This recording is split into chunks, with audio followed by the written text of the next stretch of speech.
Hello and welcome to ENI UK and Europe edition. I'm Kate Rebibis reporting from Brussels, Belgium.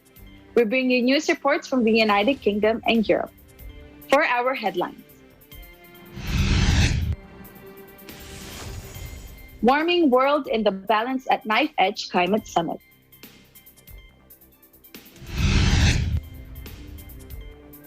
France to cap fuel prices until the end of 2022.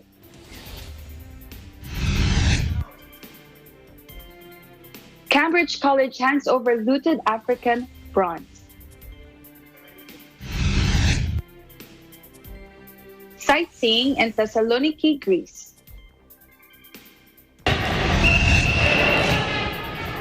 The importance of sports amid the pandemic.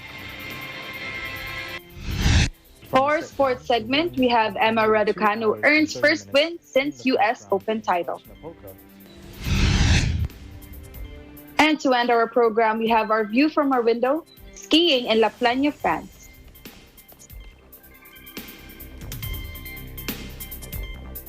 In the UK, billed as a chance for humanity to save itself from climate catastrophe, the United Nations COP26 summit starting Sunday will task world leaders with turning ambitions to restrain global heating into the actions needed to slash greenhouse gas emissions. With just over 1 degree Celsius warming so far after 150 years of burning fossil fuels, the world is experiencing a rapid-fire onslaught of weather disasters supercharged by climate change. Since the last UN conference in 2019, record-shattering wildfires have scorched across Australia, Western Europe, and the United States. North America has sizzled in a once-in-a-thousand-year heat wave, and extreme rainfall has caused massive flooding in Asia, Africa, the US, and Europe. Experts warn that only transformative action will help stave off far more devastating climate impacts, not just for humanity, but most life on Earth. But the road to climate salvation is strewn with obstacles. Nations under pressure to revitalize COVID-ravaged economies continue to subsidize fossil fuels, even as they tout renewables. Anger among developing nations has also reignited over funding shortfalls and unequal access to COVID-19 vaccines that has prevented some delegates from attending. The Glasgow Gathering, which runs from the 31st of October to the 12th of November, is the latest and most urgent summit in a protracted diplomatic process entering its fourth decade. Meanwhile, more than 120 heads of state and government will make the trip to kick off the 13-day meeting, including US President Joe Biden, India's Narendra Modi, French leader Emmanuel Macron, and Australia's Scott Morrison. British Prime Minister Boris Johnson has previously summed up his hopes for Glasgow as coal, cars, cash, and trees, meaning deals for global phase-out of coal power and internal combustion engines, funding for climate-vulnerable nations, and tree planting. In Europe, among other countries, France has been hit by a surge in oil and fuel prices since the middle of the year, which was caused by an increase in global demand and supply shortages. The price of diesel has risen 29% over the past year, 7% just in the last month, with its average price hitting an all-time record just last week. Whilst the cheapest unleaded petrol is up 25% on the year and 5% in the past month, nearing a 10-year high according to the website carbu.com. With 8 out of 10 French households having a vehicle, according to the official statistics, millions of people are affected. In the efforts to diffuse the growing anger about record fuel prices, the French government announced on Thursday that there would be a cap in fuel prices until the end of 2022. Prime Minister Jean Castex stated that petrol prices will be frozen for the whole of 2022, and an aid of €100 will be paid to those in poor households earning less than €2,000 a month to help them with the rising energy prices. Government spokesman Gabriel Attal was clear in his statement about the threat to President Macron's economic record after 5 years of tax cuts and attempts to raise the purchasing power of French consumers. We don't want the rise in energy prices, particularly petrol, to wipe out these measures, he said on Wednesday. It's not the case yet today, but the rises are nibbling away at these efforts. With the election coming up in April, Macron's government's response to the energy crunch could be vital as he sets to seek a second term in office. Time for a break. ENI UK and Europe edition will be back.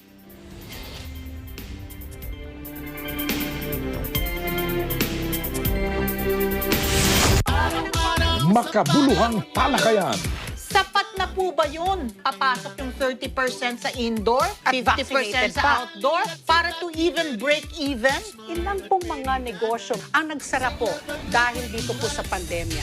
Malalim na komentaryo. Ngayon, sinasabi yung essential goods and services. Pero nakita naman po natin sa Dolomite Beach. At may time clock yung mga bata doon. Umaapaw sa impormasyon. Ano ba ngayon ang allotted budget per voter? Yung hindi daw bakunado po ng mga empleyado, hindi sila pinapasweldo. Oras! Pero hindi rin nagpapahuli sa kakulitan. Diba merong nag-file for the presidency, hinimok daw siya ng mga alien at ang kanyang plataforma po ay palakasin ang Wi-Fi. At ito si Ali, magde-demonstrate paano mag-swimming na may face mask. Kaya, nood na kina Ali Soto at Pati Daza sa ASPN. Ano sa palagay nyo? Kung kayo po ay may pinagdadaanan, daanan nyo lang. Huwag niyong tambayan. Lunes hanggang Biyernes, alas 8 hanggang alas 10 ng umaga. Oras, alas 9:26 na po ng umaga at nagbabalik po ang ASPN. Mapapanood sa Net25 at mapapakinggan sa DZEC, Radyo Aguila at Eagle FM 95.5.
Kaisa niyo po kami sa pagtupad ng tungkulin.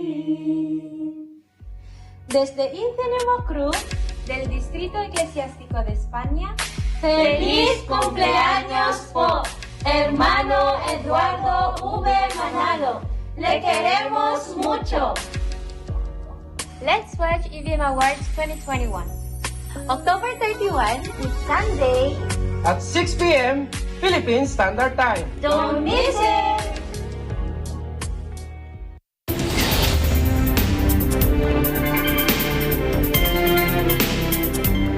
Welcome back to ENI UK and Europe edition. I'm Kay Ribiris, interesting stories from around the UK this week. Cambridge University College is returning a bronze statue back to Nigerian officials. Janelle Ann Katsuga has the report for us. Let's listen in. On Wednesday, a Cambridge University college handed a bronze statue looted in the 19th century back to Nigerian officials, in the first such move by a UK institution. Let's listen in.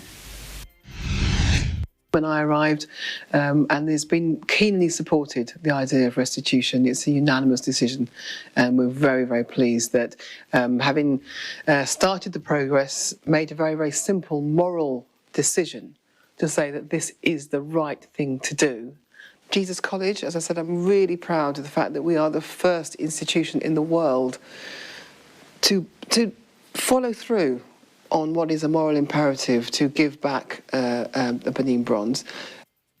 As I said, we are excited, we are very happy to see that this artifact, which has been away from Nigeria for decades, is in good shape, in excellent shape, and by the time we take this object back to Nigeria, people in Nigeria will be extremely excited, will be happy to see these objects, which has been taken away from them for many years. Now they'll be able. The head of Jesus College, Sunita Elaine, gave the elaborately carved cockerel bronze, known as the Akukor, to a Nigerian delegation. The Benin bronze, Akukor, was among thousands of African artifacts stolen from the continent during the British colonial rule.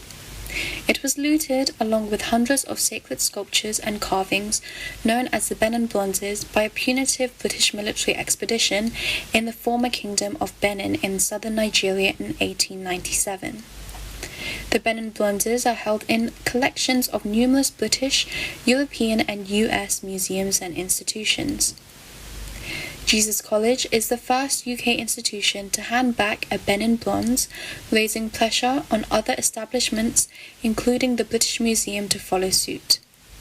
The British Museum, which has the largest collection, has not agreed to return its bronzes. It has long been argued that its vast trove of foreign artifacts such as the Elgin marbles, taken from the Parthenon in Athens, are best housed with explanatory notices in purpose-built premises. Jesus College was given the bronze in 1905 by the father of a student, and more recent students have been campaigning for its restitution. Jesus College used to display the cockerel in its dining hall, but removed it in 2016. British campuses in general have seen a recent wave of soul-searching spurred on by the Black Lives Matter movement. Abba Issa Tijani, the Director General of the Nigerian National Commission for Museums and Monuments, held the Colleges Act as a great example for other institutions and other countries. The Director General added, "We tell the stories from our own perspective, not now from the perspective of the European museums." He urged the British Museum to change its stance on the bronzes in its collection, and noted that Nigeria has handed over a formal request for their repatriation. Tijani insisted that the sculptures are going to the right place and they will be looked after. Several other Western institutions have said they too plan to hand over looted African treasures back. This week, the Quai Branly Museum in Paris is exhibiting a trove of Benin bronzes for a final time before they are handed back to the modern-day state of Benin. The University of Aberdeen is to hand over another Benin bronze to the same Nigerian delegation on Thursday. Reporting from London, United Kingdom, I'm Janelle Kasuga. We live in interesting times. Thank you for bringing us this story, Janelle. Let us now go on a trip in Greece. Gladys Quinto takes us around Thessaloniki. Let's watch. Yes, welcome to Thessaloniki, Greece. Yes, you heard it right. Yasas means hello in Greek. Thessaloniki is a city that is located in the north part of the country. It is also the second largest city in the country and serves as the capital of Macedonia. The city has rich cultural and historical heritage. We will take you on a journey back in time. Thessaloniki is one of the attractions for millions of visitors from Greece and abroad who include it in their travel agenda or have fallen in love within it. And because of this, they often come back. And now I am here in one of the famous tourist spots here in Thessaloniki. I will bring you with me. Have a great time. Come on, let's take a look inside the White Tower, one of the amazing tourist attractions in Thessaloniki, located at the very heart of the city. Thank you, Gladys, for that tour. Time for a break. ENI UK and Europe edition will be back.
Laging sundin ang rules. Huwag kayo responsable! Siyempre ba, pain and the loneliness. Dear nyo si anak. Mahirap lang ang buhay namin. May dream wedding din daw siya. I'm sorry it took so long for me to write this. They're about to discover. What now?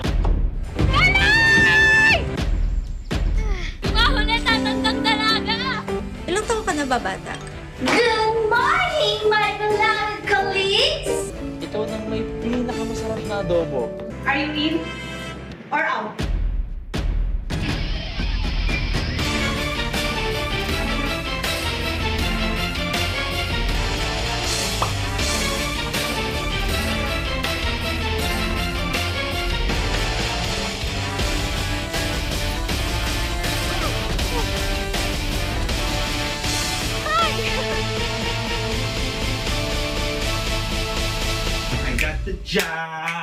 I got the job. Nope. Maybe later.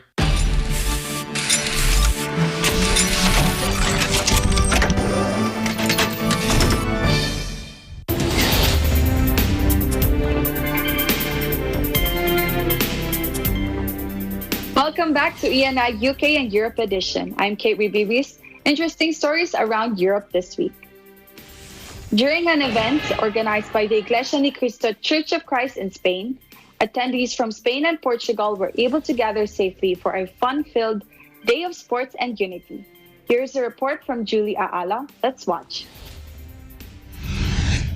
Madrid no longer has capacity restrictions, indoors and outdoors, in shops, museums, libraries, places of worship, or sports facilities. Thanks to vaccination rollouts, COVID-19 infections are decreasing in Spain. Thus, the Iglesia ni Cristo members all over Spain and Portugal reunited in a sport activity called Unity Games.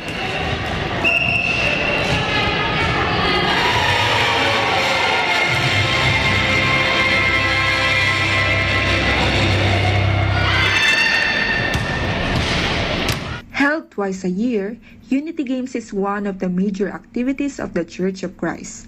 But due to COVID-19 pandemic, it affected the sporting events which have been cancelled or postponed at international, national, and regional levels. With people feeling more isolated, sports is paramount to an athlete's life. It is also a unifier that makes people come together. Creo que el deporte es muy importante, sobre todo en estos tiempos de pandemia, que necesitamos equilibrar el estrés del día a día con el deporte. Y lo que más me ha gustado de este evento, de los Juegos de la Unidad, es ver a los hermanos tan unidos haciendo deporte, que es algo bueno para la salud, y además verles todos juntos, vernos todos juntos, ¿no? Hermanos de distintos locales que llevamos 2 años sin vernos y es para mí muy emocionante.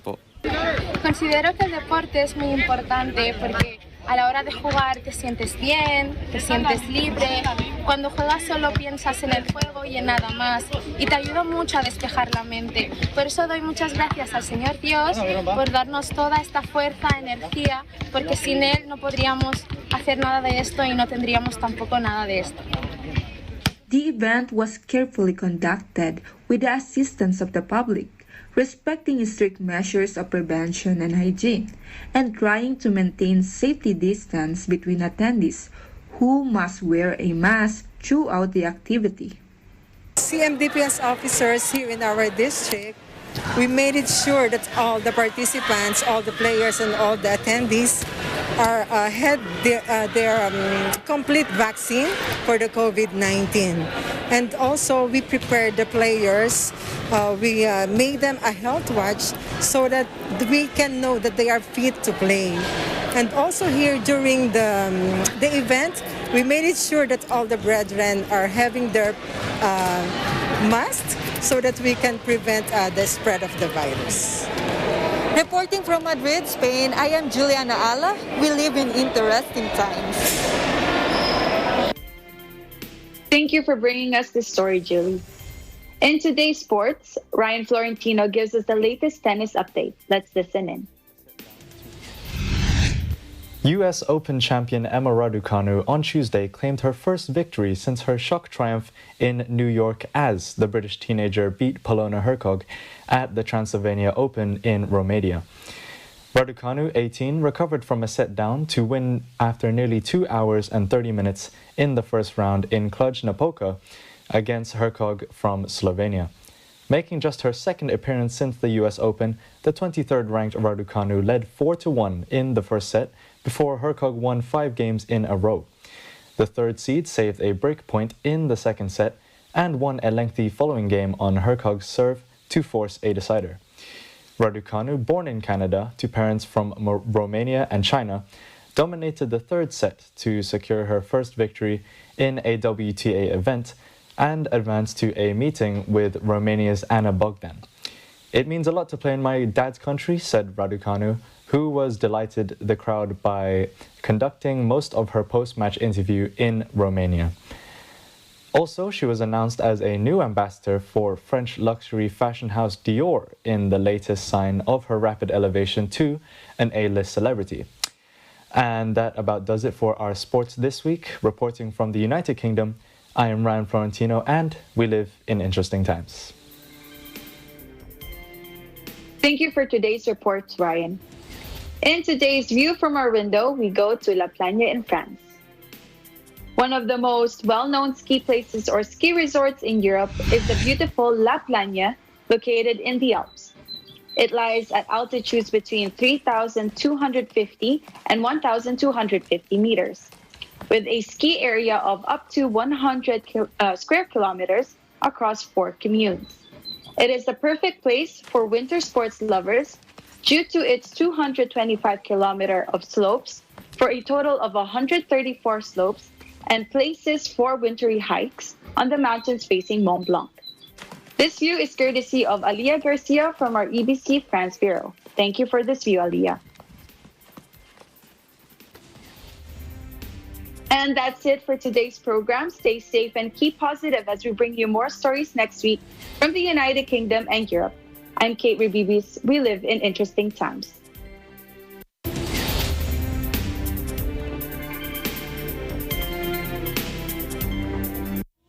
I'm just trying to find reasons just to sing about what a lovely day, what a lovely day.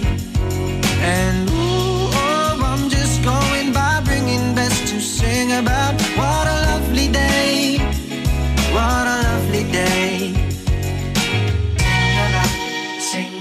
Hello, this is Jay of John's Project. Please catch me on Letters and Music on air and online this coming Saturday, October 30, 1 to 2 p.m.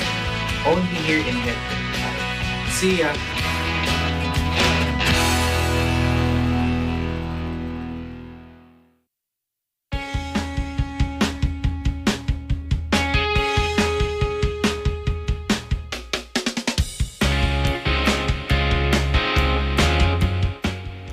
Everyone that is working on the front lines as we battle this virus, thank you.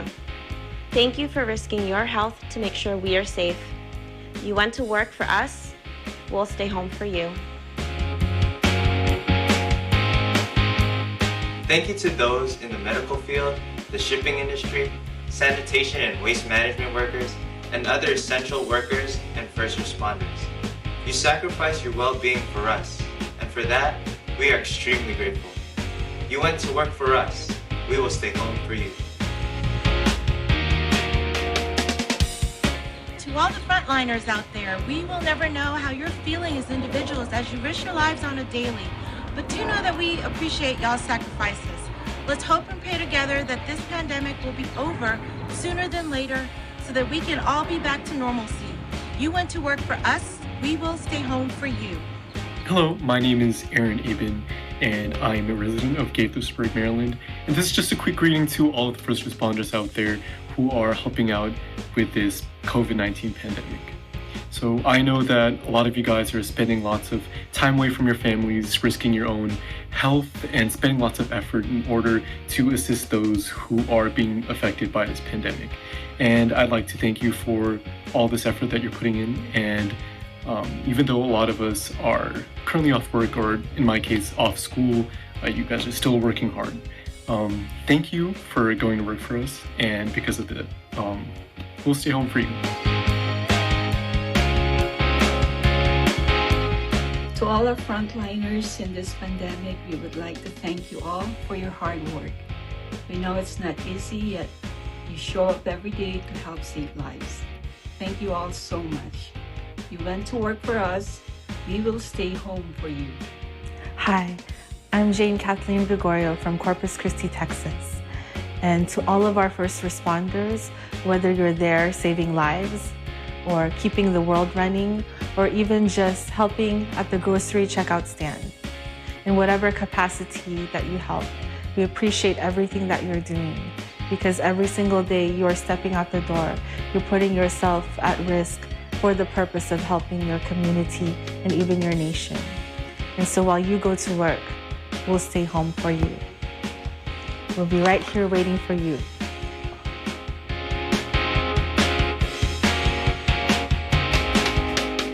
This is a message from our family to all the frontliners that are there facing the COVID-19 pandemic, all the doctors, nurses, and EMTs that are working so hard and fighting for us.